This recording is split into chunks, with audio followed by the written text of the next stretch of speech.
Assalamualaikum warahmatullahi wabarakatuh. Eh, Di sini saya akan memaparkan tentang eh, tugas LK 3.1 terkait menyusun best practice aksi 1 dan aksi 2. Tugas ini untuk pelaksanaan PPG dalam jabatan kategori 1 di Universitas Negeri Makassar. Dalam tugas ini saya menyampaikan tentang dua best practice. Yang pertama adalah dengan judul penerapan model pembelajaran PBL atau program based learning untuk meningkatkan kemampuan keterampilan penyelesaian siswa dalam pembelajaran sistem pencernaan pada peserta didik kelas 8A. Dan yang kedua adalah penerapan model pembelajaran PBL untuk meningkatkan kemampuan keterampilan penyelesaian dalam pembelajaran proses sifat makhluk hidup yang diturunkan pada siswa kelas 9B. Di sini adalah untuk pelaksanaan pembelajaran ini itu untuk kelas 8 tentang sistem pencernaan. Latar belakangnya adalah, dan ini dilaksanakan pada tanggal 1 September 2022, latar belakangnya adalah sama seperti dengan yang kedua, yaitu kurang kemampuan dalam keterampilan penyelesaian siswa di kelas 8 MT Saripan Tanjung Sari. Di sini siswa kurang serius dalam pengamatan pembelajaran, menyimpulkan hasil pembelajaran, dan juga masih belum bisa atau masih lemah dalam pelaksanaan tahapan aspek di KPS, yaitu menggolongkan, mengelompokkan beberapa tugas pembelajaran sehingga kurang tepat. Dan juga kurang kemampuan dalam interaksi antar siswa dan mengkomunikasikan hasil pembelajaran dan percobaan yang dilakukan dengan interpretasi data yang dibuat sehingga kurang terarah dengan baik. Yang mana siswa masih terbiasa dengan model pembelajaran seperti konvensional. Sehingga terkadang dengan sifat konvensional tersebut, siswa masih memiliki suatu watak yang masih mengeluh bosan belajar dan juga masih sering menyontek tugas pada teman. Yang mana di sini muncul yang dilakukan oleh penyusun, yaitu membuat suatu penelitian tentang penerapan model pembelajaran PBL untuk meningkatkan kemampuan keterampilan sains dalam pembelajaran sistem pencernaan itu untuk yang siklus 1 atau aksi 1, dan yang kedua adalah penerapan model pembelajaran PBL untuk meningkatkan kemampuan keterampilan proses sains dalam pembelajaran polarisasi sifat makhluk hidup yang diturunkan itu untuk siklus kedua di kelas 9. Di sini jika melihat pada KPS itu dibagi menjadi dua berdasarkan tingkatannya, yaitu keterampilan dasar atau basic skill dan keterampilan integrasi atau integrate skill. Ini adalah situasi yang menjadi latar belakang masalah kenapa praktik ini penting untuk dibagikan sehingga menjadi tanggung jawab dalam pelaksanaan ini. Dalam pelaksanaan KPS sendiri dibagi menjadi dua hal. Yang pertama adalah ada KPS dasar atau basic skill, dan yang kedua adalah KPS terpadu atau integrate skill. Jika dari lihat beberapa tahapan yang ada, maka penulis itu mengambil tingkatan atau aspek KPS yang sekiranya akan dibuat dan digunakan sesuai dengan kondisi peserta didik dan juga LKPD yang dibuat kepada peserta didik, yaitu KPS-nya itu adalah yang pertama, KPS dasarnya adalah yang pertama melakukan pengamatan, yang kedua adalah mengklasifikasi atau mengelompokkan, dan yang ketiga menginferensi, menyimpulkan, dan juga yang keempat adalah berkomunikasi. Selanjutnya KPS terpadu atau integrated skill, yaitu pertama mengkonstruksi tabel data, dan yang kedua adalah memperoleh dan juga mengolah data. Jadi sehingga dari kedua aspek tahapan KPS tersebut dapat diambil kesimpulan bahwa selama ini siswa kesulitan dalam memahami konsep pembelajaran IPA dengan lebih komprehensif, sehingga guru seringkali mengalami kesulitan untuk mentransfer pengetahuannya akan materi tersebut yang memang lebih sering dengan menggunakan metode konvensional. Praktek pembelajaran ini menurut saya sangat penting karena untuk dibaikan, karena saya kira banyak rekan guru yang mengalami permasalahan sama dengan permasalahan yang saya alami, sehingga praktek ini diharapkan selain bisa memotivasi diri saya sendiri, diharapkan juga bisa menjadi referensi atau inspirasi bagi rekan guru yang lain. Saya berperan sebagai guru memiliki suatu tanggung jawab untuk melakukan proses pembelajaran ini sehingga lebih baik dan juga secara efektif dengan menggunakan metode, media yang digunakan, dan juga model pembelajaran yang tepat dan inovatif sehingga tujuan pembelajaran dan hasil belajar siswa dapat tercapai sesuai dengan yang diharapkan. Tantangannya, apa saja tantangan yang memang untuk mencapai tujuan tersebut? Tantangan tersebut adalah berdasarkan kajian literatur dari hasil wawancara yang saya lakukan. Eksplorasi masalahnya itu adalah yang pertama, peserta didik kurang tertarik dalam hal numerasi pada pembelajaran IPA. Yang kedua adalah pembelajaran dari guru masih bersikap konvensional dan satu arah, sehingga peserta didik kurang berkembang dalam keterampilan proses sainsnya sehingga cenderung monoton. Yang ketiga, model pembelajaran yang inovatif kurang dikembangkan dengan baik, serta sudah terbiasa menggunakan model pembelajaran yang konvensional. Dari penyebab masalah di atas, tantangan yang hadapi guru itu yang pertama, guru itu harus membuat suatu orientasi masalah yang lebih konseptual. Yang kedua adalah siswa masih terbiasa pada pelajaran satu arah sehingga masih terpaku pada materi yang guru sampaikan di kelas. Yang ketiga, setiap fase PBL peserta didik harus mencapai kemampuan berpikir kritis, yaitu mengeksplor masalah yang ada dengan mencari materi dengan kemampuan berpikir yang berbeda-beda. Sarana dan anggaran yang terbatas, serta perlengkapan media yang kurang, serta ketatnya aturan penggunaan HP atau gadget ke sekolah. Yang kedua, membuat media pembelajaran yang menarik dan juga inovatif, serta berusaha mengekspor kemampuan keterampilan proses sainsnya, terutama di KPS dasar maupun KPS terpadu. Serta yang terakhir, guru harus terus memotivasi siswa agar dapat berkomunikasi dan juga berdiskusi, serta mengajak siswa presentasi dikarenakan siswa memiliki tingkat kepercayaan diri dan juga public speaking yang berbeda-beda.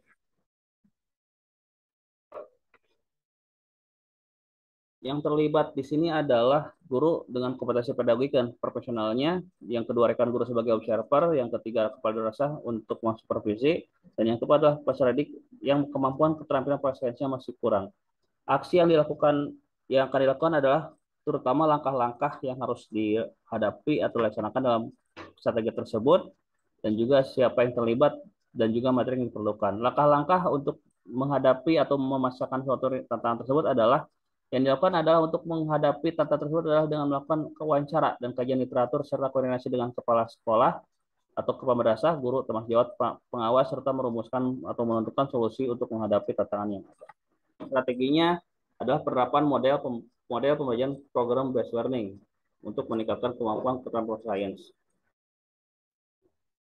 yang mana guru harus memahami sintaks PBL dan mencari orientasi masalah yang otentik, aktual, jelas, dan boleh dipahami dengan baik. Sintaks model pembelajaran PBL ini bisa dilihat seperti ini. Ini KPS dasarnya.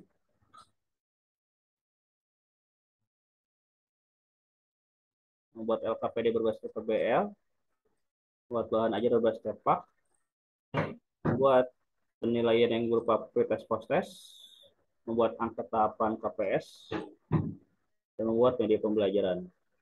Ini proses yang dilakukan dalam penerapan pembelajaran yang sesuai dengan RLP yang ada. Yang pertama pendahuluan, yang kedua adalah kegiatan inti. Kegiatan inti ini adalah tahapan atau sintaks PBL yang sudah tersusun. Pertama, mengorientasi peserta didik terhadap masalah. Yang kedua, mengorganisasi peserta didik untuk belajar. Yang ketiga adalah membimbing penyelidikan individu maupun kelompok. Yang kedua adalah mengembangkan dan juga menyajikan hasil karya. Yang ketiga adalah menganalisis dan juga mengevaluasi proses dan hasil pemecahan masalah. Dan juga penutup. Yang terlibat dalam aksi ini adalah pertama guru, yaitu sebagai pelaksana pembelajaran, rekan guru yaitu sebagai observer, kepala madrasah yaitu pejabat yang mensupervisi, dan yang kedua adalah kameramen, yaitu sebagai perekam semua aktivitas selama proses pembelajaran dari awal sampai yang akhir. Sumber daya atau materi yang diperlukan sama dengan yang aksi kedua, yaitu pertama alat yang digunakan berupa laptop 3 unit dengan rincian penggunaan 1 unit untuk presentasi dengan tampilan media sesuai dengan materi, 1 unit untuk sit in, dan 1 unit untuk recording atau perekaman alat yang digunakan. Bahan yang digunakan ini yang pertama adalah tentang bahan makanan atau makan ringan untuk materi nutrisi. Kalau yang kedua yaitu tentang kajian analisis tentang proses sifat yang diturunkan pada makhluk hidup. Waktunya 2 pertemuan, 2 jam pelajaran, 3 jam pelajaran. Refleksinya di sini refleksi dan hasil dan juga dampak yang dilihat itu yang pertama adalah dampak dari penerapan aksi model PBL dari langkah-langkah yang dilakukan, yaitu terjadi perubahan karakter peserta didik yang menjadi lebih aktif dan dinamis dalam kegiatan pembelajaran dan dibandingkan dengan peserta didik yang biasa menggunakan metode konvensional sehingga pembelajaran lebih kolaboratif. Hal tersebut bisa dilihat dari presentasi keterlibatan peserta didik, yaitu terjadi kenaikan keterlibatan peserta didik dalam kemampuan keterampilan sainsnya, yaitu sebesar 16,5%. Dari awal pertemuan ke-1 sebesar keaktifannya adalah 71,25% meningkat menjadi 87,72% di pertemuan kedua. Sehingga peserta didik memiliki potensi yang motivasi yang cukup baik dalam pelaksanaan pembelajaran IPA dikarenakan peserta didik lebih dapat mengekspor kemampuan potensi dirinya lebih baik serta terdorong untuk berperan aktif dalam pembelajaran berupa berdiskusi dan juga mengkomunikasikan permasalahan, solusi yang ada, membuat kesimpulan dan juga melakukan suatu pengamatan dan juga mengkonstruksi data yang disediakan pada tabel data yang mana diambil dari permasalahan yang ada dimasukkan ke dalam LKPD dan juga anak-anak sudah bisa mengkonstruksi datanya ke tabel sehingga terlihat pencapaian dari siswa tersebut.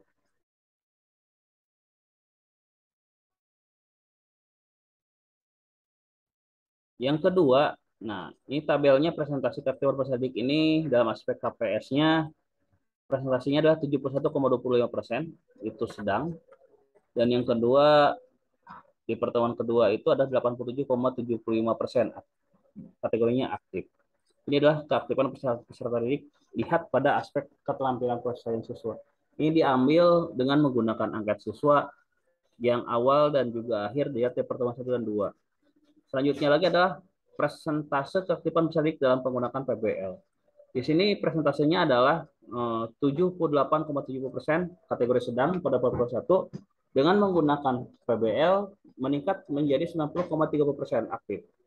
Hasil dari penerapan model PBL ini meningkat dari kemampuan keterampilan KPS adalah efektif dan juga berhasil. Hal ini ditandai dengan kenaikan persentase dalam pengisian angket peningkatan KPS.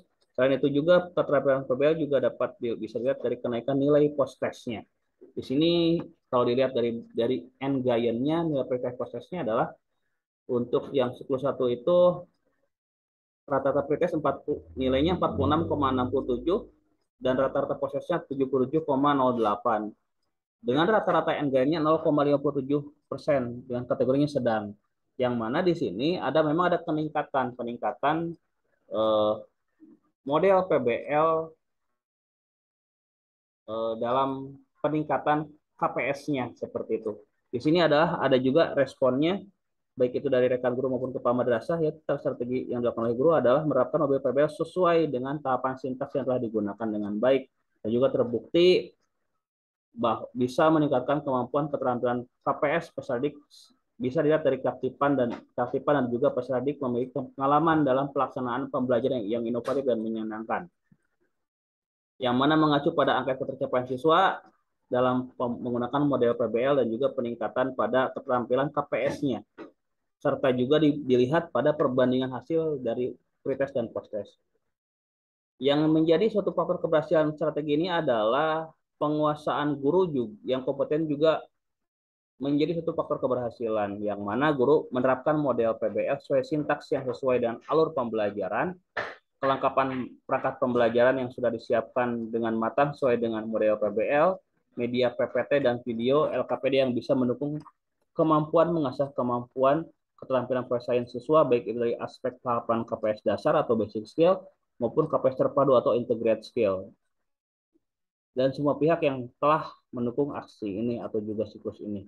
Pembelajaran yang dapat diambil dari proses ini adalah kegiatan yang telah dilakukan oleh guru adalah kegiatan yang lebih kreatif dan inovatif dalam memilih media pembelajaran, metode atau model pembelajaran, serta pendekatan yang dipakai untuk membuat proses belajar mengajar yang dilihat dari ketercapaian kemampuan siswa dalam pembelajaran sesuai dengan yang diharapkan dan juga diinginkan.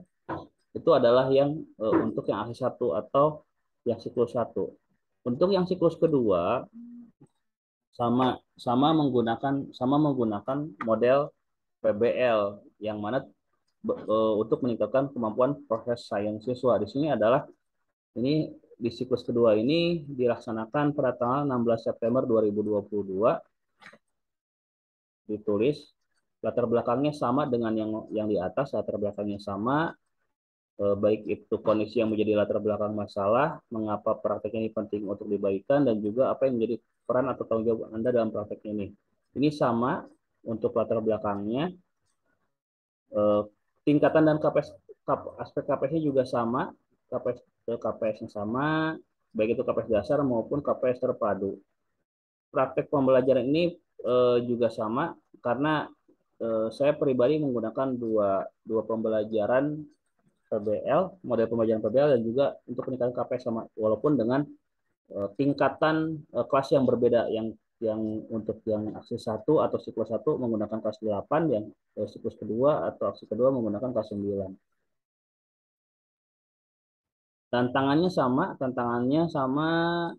dengan yang di atas, baik tantangan dihadapi sebagai seorang guru dan juga yang terlibat siapa saja, dan juga aksi langkah-langkah yang dilakukan untuk menghadapi tantangan tersebut, strategi yang digunakan, dan juga sumber daya atau materi yang diperlukan untuk melaksanakan strategi ini.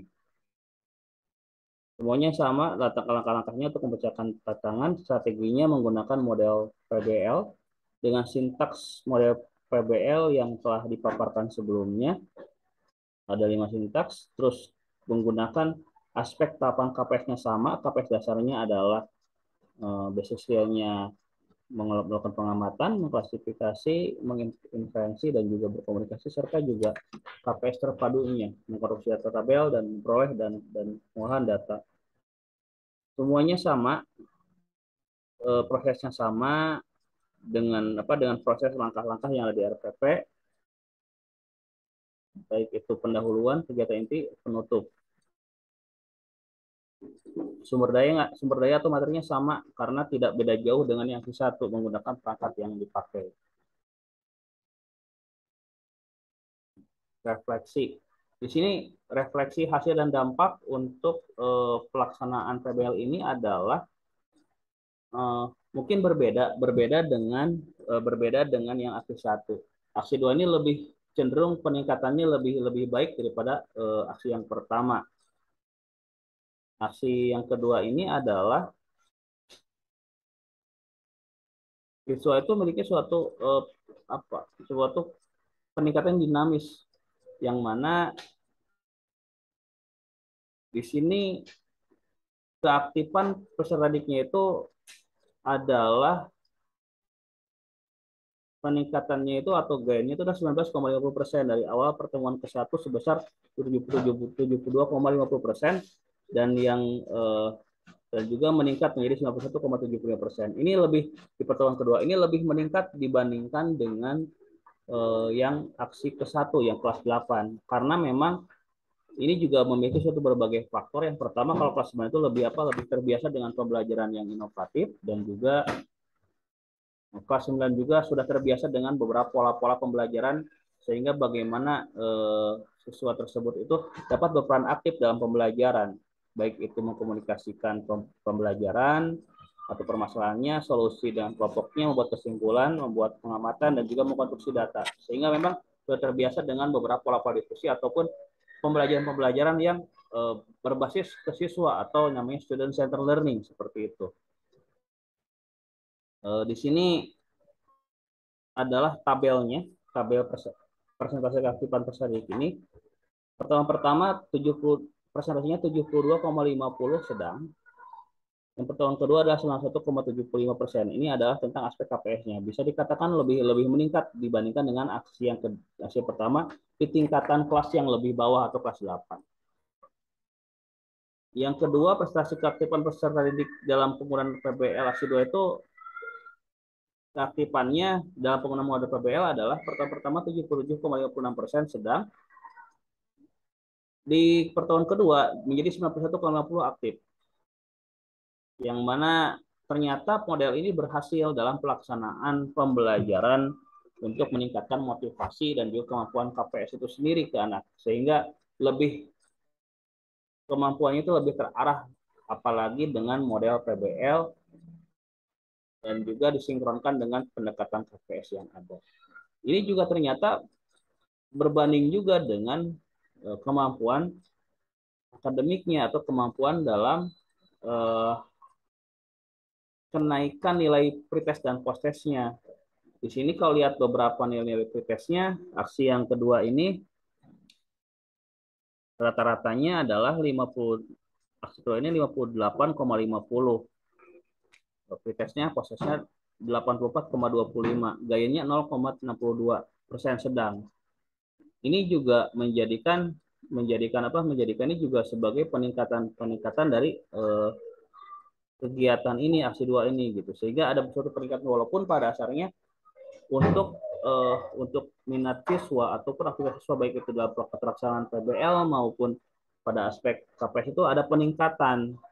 Tetapi di sini juga nilai G ini juga meningkat dengan baik di rata-rata dari pretest dan proses dari pertemuan pertama dan pertemuan kedua. Responnya sama dengan yang lainnya, dan juga ini juga menjadikan suatu